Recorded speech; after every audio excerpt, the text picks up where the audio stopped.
Here we are at part 2 of my interview with Brandy Montague from her podcast For Animals for Earth.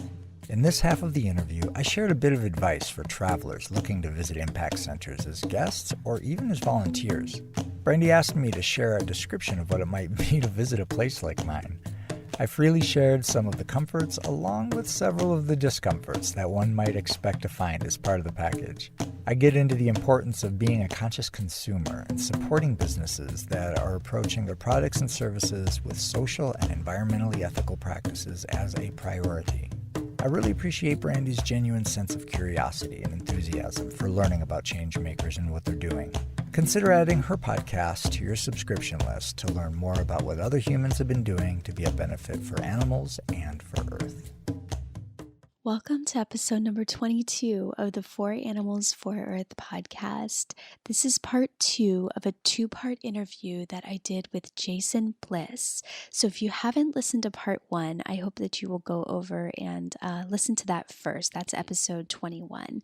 So in this half, we are going to get into how we can become more involved in either visiting or supporting ecological impact centers. And I'm telling you, if you fell in love with the idea of visiting one of these centers in episode 1, we are going to tell you how to do it here in episode 2. So it'll be exciting. Jason shares with us a bunch of simple ideas that we can actually start today, whether we're visiting a center or not. My favorite was to make a plan for how we can bring permaculture into our lives. Jason has a free ebook that's available for download on his website, and he encourages us, all of us, not just landowners, to take a look at the principles of permaculture and how we can apply those to our lives. So you can find a link to his book and all of the simple ideas that he shares in the conversation today at foranimalsforEarth.com/podcast/22. Hi there, this is Brandy, and you're listening to the For Animals for Earth podcast. This is a space where we inspire each other to take small steps every day to live a more conscious life, helping animals and the planet while we do it. I'm so glad that you're here. Let's all take a deep breath and let's get started. So, can you talk to us a little bit about what it would look like to visit one? So, if I'm somebody who's living in a city or rurally or anywhere, and I'm listening to this conversation and I'm thinking, yeah, like I really resonate with that. I can't imagine, you know, owning one or anything like that. I'm still back here, just living day to day. But what's something simple I could do in my life right now to just maybe begin to interact with something like that a little bit more? How does one even go about finding a place like yours? Well, as far as finding it, I would say the best resource is newmundo.org for sure. There's also other directories that IC.org is intentionalcommunities.org. Then there's GEN, the Global Eco Village Network. Those are a few of the directories that I know that have global reach, and you can find places all over. I would say, there's just in the dozen places I've visited so far in that I've interviewed, they're so different. Every one of them is so different. Whether they're an eco lodge that's doing outreach to the pueblo and helping local businesses get going, or it's a community that has a retreat center business attached to it, or it's a guy who's got an amazing fruit forest and nursery, and he just teaches grafting classes and stuff like that, or someone else who does, horse yoga therapy. And I visited another place that's it's a shipyard on the coast. They're building a giant sail cargo called Saba, and it's slotted to be a what do they say, a carbon neutral vessel, because it's got Cool, electric power and it's the whole business. cool. And so they got a bunch of people living together, growing gardens, hand building this boat. Wow. It's incredible. So all of these different places have something different to offer. They have different accommodations. They have different requirements that you can agree to. Even here, we have, you know, when we're, we've got different levels of involvement, whether you just want to hang out here, you want to just give like a few hours a week to like participate, or if wanting a apprenticeship or program where you're committing to working X number of hours and you're getting a guided experience, or you're a professional that's here on a work trade that's like gonna, do some cobbing or build something or handle our social media or something like that. Like there's different opportunities available for different places. I would say that if you are a professional and you have video editing skills or storytelling skills, social media skills, web development skills, these are things that owners of these places are often lacking. We're back to the landers, It's been horrendous for me to learn all this online stuff, all these tools and things to be able to get these stories out to the world. It's been tough, to care about these things that I don't care about, but I know that it's the best way for me to help all these projects start to get seen and heard. So I'm doing it. But if you're a professional that has some of these skills, you got a door. Just show up and I'm going to produce a video a week for you, or I'm going to do this many. Like, come in as a professional and make an offer. You could travel for free. There's enough places that need it. Like, now, volunteers, oh, I am into yoga and into healthy food, and I want to, uh, exchange my energy for a place to stay and volunteer. That's a free education. And honestly, that's not a sustainable model. So if you're listening and you want to be a volunteer at a farm like this, either come with a solid skill that's going to make their life better and bring revenue to their project, or just pay for your stay, um, and pay for education. Okay, because these places, like, we might just be a bunch of homesteaders out in the campo, and might not really fit well into city success life. But we got a lot to share, and that's what people are showing up for. And it's important for people to honor the fact that we do have something that they don't, even though it's not highly valued traditionally. And so, um, again, different agreements can be made for staying at places like this. The experience, you know, it's this bubble. So you show up, some number of people are here. You probably had some expectations for what it would be. You're probably going to have some failed expectations no matter where you go. We're we're designed somehow for some by some cruel divine joke to see the flaws in things. And shut the hell up and just be there is my advice. You don't know everything. The way you thought the world was, it's not like that. Even Mm-hmm. me, I still have this expanded, liberated, taboo, stripped view of the world, and I still get proven wrong. That's not how I Mm-hmm. thought it was. Mm-hmm. So show up with some humility, and and then strap in, because you're going to be sitting on a dry composting toilet that has an odor. You know, you're going to be taking the compost bucket out and throwing it on the pile. I'm going to have to rake up some leaves and throw it on top. You're going to have to, you're going to see some big ass bugs.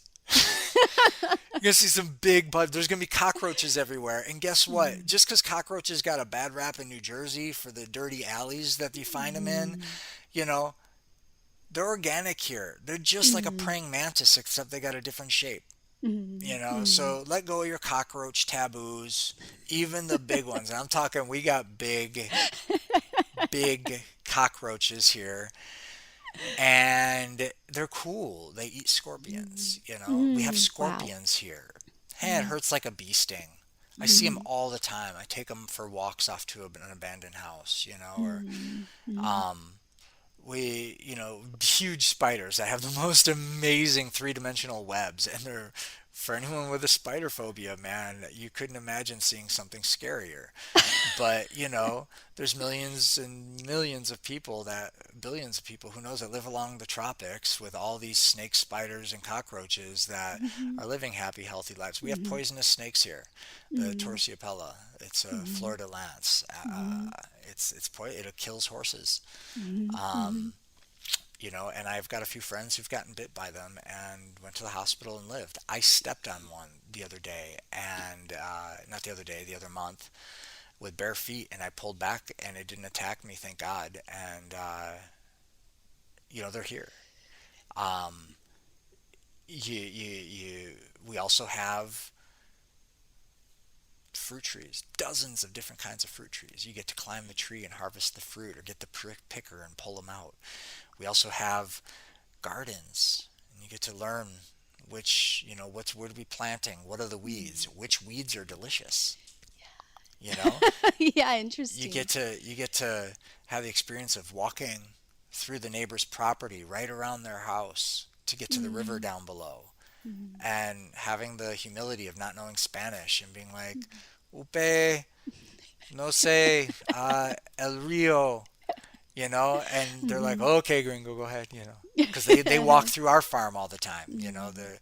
We're neighborly Mhm. that way. You get to have experiences of eating together with people, or making food for a Mhm. bunch of people maybe you never did before, and maybe you're Mhm. just using the stuff that you just learned how to harvest and cook with. Mhm. You get to Mhm. have these experiences of being bored, having the power go out, having the internet go out. Mhm. Grab a book, Mhm. tell a story, Mhm. shut up, go for a walk, you know, Mhm. Mhm. meditate. Mhm. Um, I've had, I can't tell you how many people I've had who came here and they're like, okay, I'm remote and I'm gonna make it work. And that's what they came here for. And they don't go to town. They ask me to get groceries. They learn how to harvest food. They develop their own yoga practice, their own meditation practice. They start reading books. They unplug. They Mhm. come here and just unplug. Mhm. I've had multiple people who come here and just be like, no, I'm here to be different. And they apply themselves to it. Mhm. Mhm. Um, I've seen people, my brother came here and lost 100 pounds in 3 months. Didn't diet, didn't do any special regimen, just started eating the way we eat and Mhm. walking around the farm a lot and Mhm. participating in stuff. And he just Mhm. shed 100 Mhm. pounds, Wow. you know? Wow. Um, and that came with fearlessness. It Mhm. came with acceptance. It came with Mhm. willingness to find a new version of themselves. Mhm. And really, with an impact center, any place you visit, you're bringing your shadows with you. You can't run away from certain things, and you're gonna find them there. And the value is in recognizing that it's your stuff, Mhm. and that even though other people are participating in whatever conflict that you're recognizing, the fact that you have conflict with it is your stuff. Mhm. Mhm. And that is one of the things that these group retreats that happen are, people have these powerful experiences in 7 to 14 days of being together for whatever retreat they go to, and all of a sudden they're like, oh my god, I never really interacted with people so intimately in Mhm. my life. Mhm. Boom, impact. you Mhm. know um, every place has got different conveniences and inconveniences, and what you bring, your own hangups, your own triggers, your own judgments, are going to be the things that taint the beauty of your experience, and they are your lessons to learn at this grade of your schooling. Mhm. Mhm.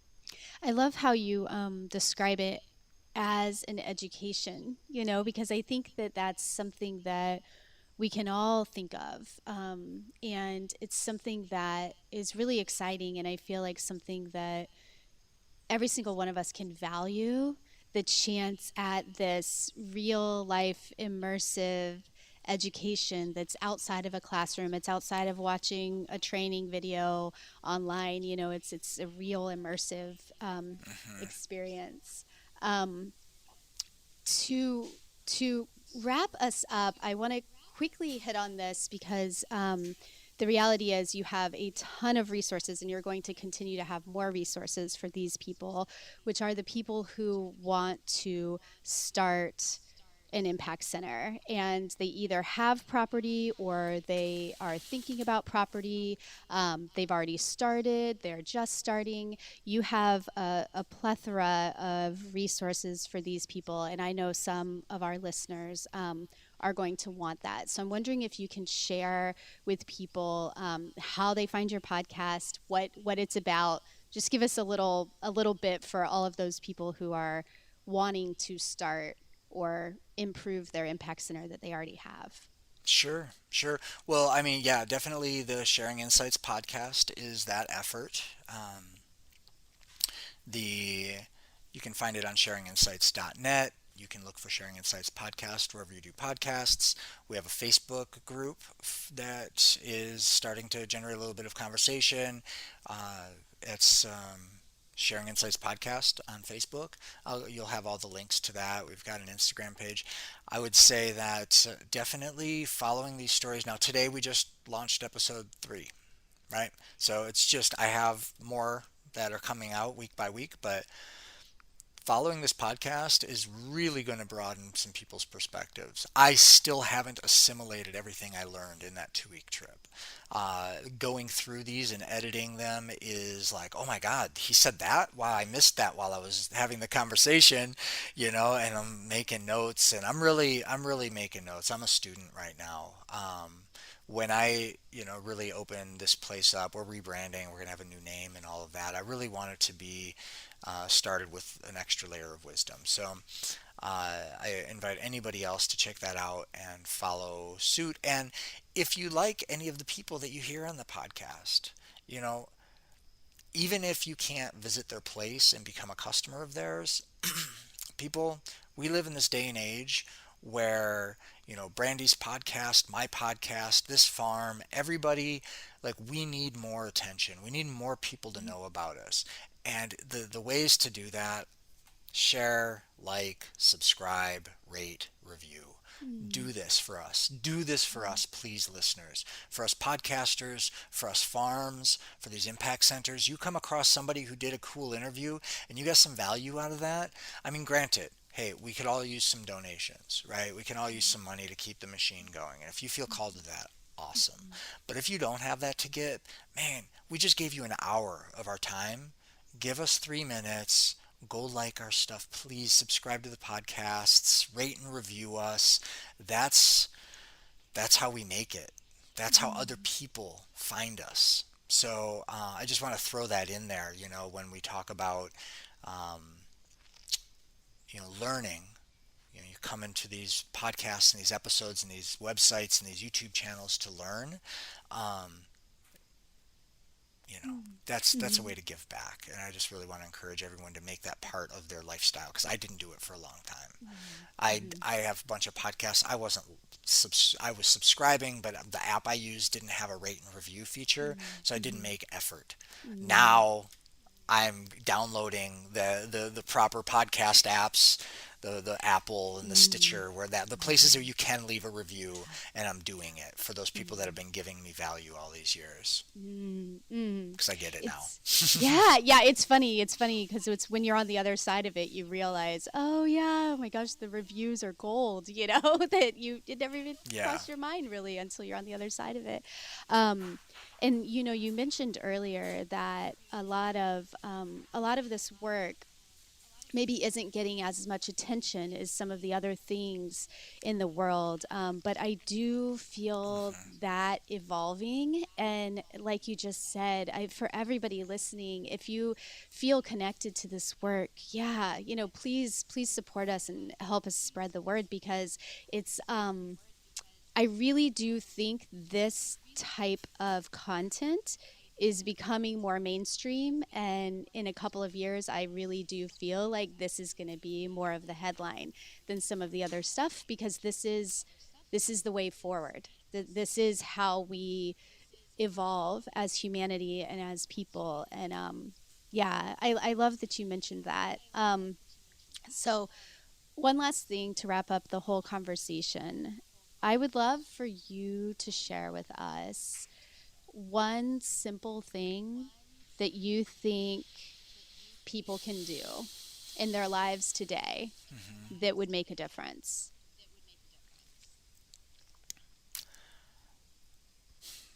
one simple thing. There's no one simple thing. Sorry. We gotta change our lifestyles. We gotta be more committed Earth stewards in all of our choices. We all have to start spending our money with businesses that are doing good things. We have to spend 10, 20, 30% more sometimes, or drive the extra bit, or spend an extra 15 minutes looking online for the product we want. Give your money to the places that are doing what you want seen done in the world. Stop giving your money to whoever, Nestle or some other. God, the list is forever, of the companies that are committing atrocities to this planet. Okay, if you want one thing, be a conscious consumer. There you go. Please start giving your monies to people that are doing good things with it. Every time you buy a freaking thing out of somebody who you know is causing hell on this planet, you're doing it. It's your fault. I'm sorry. I'm sorry. It's your fault. You're paying those companies. You're saying, I'm voting with my dollar. Here you go. Thank you so much for this product. Keep up the good work. I'll buy it again next time. That's it. You know, you don't have to have a farm, but spend money with the farm that's doing it the way that you want. You don't have to have an education center, but support the ones that do. Like and share them. You know, like support the people that are creating the world you want to see. And freaking be honest with yourself when you're not. And if you can't change right away, make a plan for how you can change. And with that, I'm going to plug, actually, I have one on my website, on the sharinginsights.net. You can find a free ebook that I wrote, which is actually how we met. You know, I wrote this book just to share, like, permaculture is inaccessible for some people who don't have land. If you think that permaculture is just about land management, but it's not. It's a design, it's a system of thinking, a system of designing one's land, sure, but also one's business, one's family life, one's personal lifestyle. You can use these permaculture principles to start looking at your decisions differently and design a more ecologically beneficial life, design a more efficient life, design the kind of life that you can really feel good about and be proud to tell your grandkids about. You know, check out the book. It's free to download. There's a bunch of information in there. I counted them. There's over 100 tips. You know, pick 10 and start there. Awesome. So you just came up with a bunch of simple things that people can do within their daily life. Nothing That's why simple. I said one is hard. Yeah. we gotta make comprehensive change. Right. And nothing is truly simple, but at the same time there are things that we can do immediately, and those do snowball.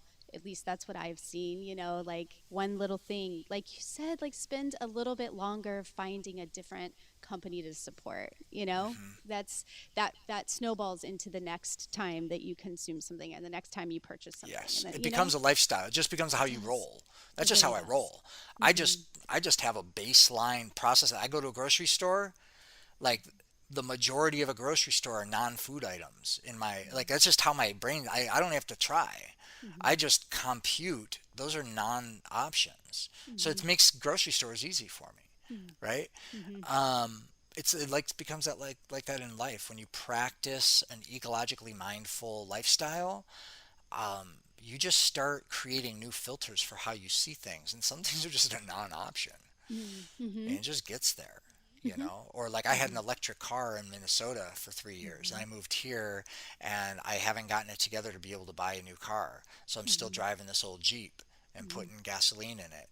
And man, every time it puts a little next spark under my butt to get it together to get my electric vehicle down here.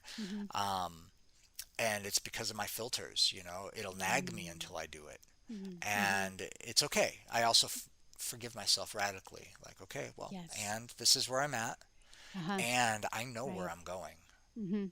Yeah, I think that is really important, because I think it can become hard not to shame ourselves and feel weighed down by guilt that we're not doing everything as perfectly as we want to be doing it. And so I think that that's a really important point, that just focus on where we're going slowly, get there. We all have it in us, and the more we lean to that side, the more we're going to go that way. So yeah. Thank you so much for being on and for talking with me. Oh my gosh, for almost an hour.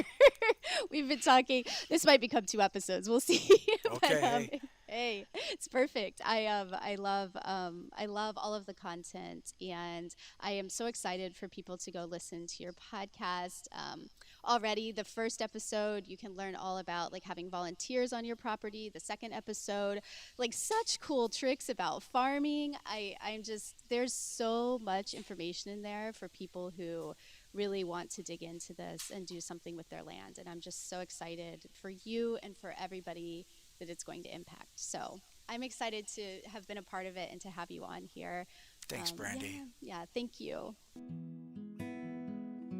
And that's all for today. Thanks so much for tuning in and listening. I hope you enjoyed the show. If so, please consider hitting subscribe, rating or reviewing us, telling a friend. Any or all of the above truly make a difference. The more people we can reach, the more people I can find to interview, and the bigger impact we can make together. Keep an eye on your feed. We'll be back soon with the next episode. Thanks. Bye.